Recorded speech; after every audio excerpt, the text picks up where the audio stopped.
For thousands of years, there's been this incredible mystery hiding in plain sight, literally written in stone across the desert floor. We're talking about these massive, ancient structures, a puzzle that, honestly, we're only just now beginning to piece together. So across the deserts of Jordan and Syria, you've got these enormous rings, known simply as the big circles. Now, if you're standing on the ground, they're almost invisible. They just look like low piles of rock. But from the air, whoa, a stunning and totally baffling secret is revealed.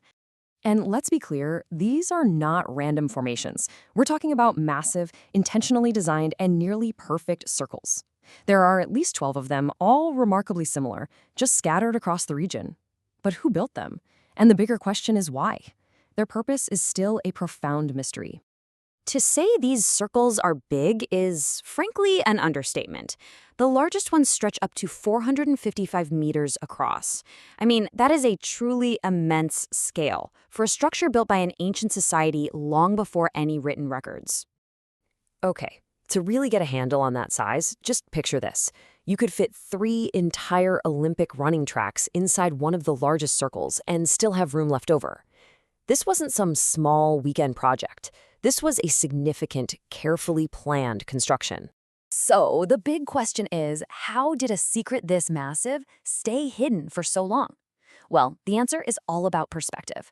To really see these things, you can't be on the ground. You have to get a view from above. Believe it or not, they were first spotted by a pilot way back in the 1920s, just a fleeting glimpse of a forgotten world.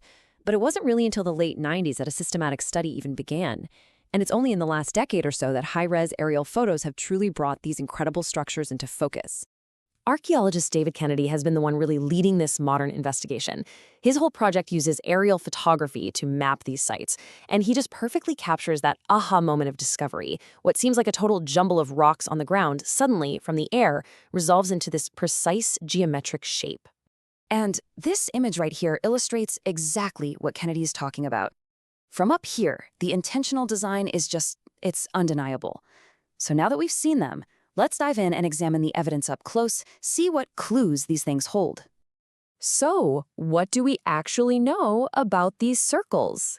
Let's open up the case file and really look at the clues that researchers have managed to piece together from the sky and, on the ground. The way they were built is fascinating. The builders used simple local stones to create these low walls, just a few feet high. But, and here's the first real head-scratcher in their design, they were built with absolutely no entrances. A solid, continuous ring with no obvious way in or out. Just like David Kennedy says, it means anyone who wanted to get inside would have had to literally climb or hop over the low walls. And this is a super critical clue because it immediately starts to challenge some of the most obvious explanations for what they were used for. So how old are they? Well, we know for a fact they're at least 2,000 years old because some of them are actually cut by Roman roads that were built later on top of them. But artifacts found nearby suggest they could be much, much older, maybe dating all the way back to the Neolithic or early Bronze Age. We could be talking 4,000, maybe even 6,500 years ago. Now, here's something that might surprise you. Actually building one of these circles, in terms of pure labor, it probably wasn't a monumental task. Kennedy figures maybe a dozen people could have knocked one out in about a week, using all the stone right there. But here's the twist. The real marvel here isn't the muscle, it's the mind. To get such a near-perfect circle on this kind of scale, that required careful planning. It required a design. It required an architect. So how on earth did they do it without modern surveying equipment? Well, the leading theory is just beautifully simple. You plant a post in the center, you tie a long rope to it, and then you just walk in a circle, marking the ground as you go. It's like a prehistoric compass, and it's perfectly capable of creating a massive, precise shape with the most basic tools. Okay, so with all these clues in hand, we can start to test some theories. And this is where the mystery really starts to deepen, because the evidence starts ruling out all the easy, obvious answers. All right, let's start with the most obvious ideas. Could they just be animal pens? Well, the low walls and the total lack of entrances make that really unlikely. And besides, why would you go to all the trouble of making a perfect circle just for a corral? Okay, so what about a cemetery? While they have found some burial cairns nearby, archaeologists think they were added much, much later, long after the circles were built. The original purpose seems to have been something else entirely, something that, for some reason, required this very specific geometric form. Now, to really understand the circles, we have to zoom out, because it turns out they aren't just isolated oddities.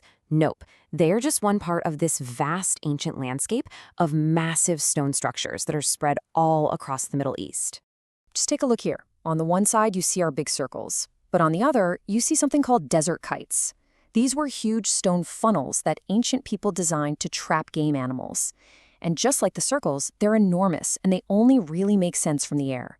This just shows you we're dealing with a culture that was comfortable thinking and building on a truly massive scale. And it doesn't even stop there. There are thousands more of these structures out there. Strange wheels with spokes radiating out, pendants stretching from burials, and these mysterious walls that just wander for miles. This isn't just a collection of weird things. It's an entire prehistoric canvas, and the big circles are just one of its most enigmatic masterpieces. So, after decades of looking from the sky, we've found the mystery, we've mapped its scale, and we've ruled out all the easy answers. So what's the next step? How do we solve this ancient puzzle? Look, the view from above was absolutely essential. It's the only reason we even know the circles existed in the first place. But to understand their purpose and to really confirm their age, archaeologists need to get their hands dirty. The ultimate answers aren't in the photographs anymore. They're waiting, right beneath the ground.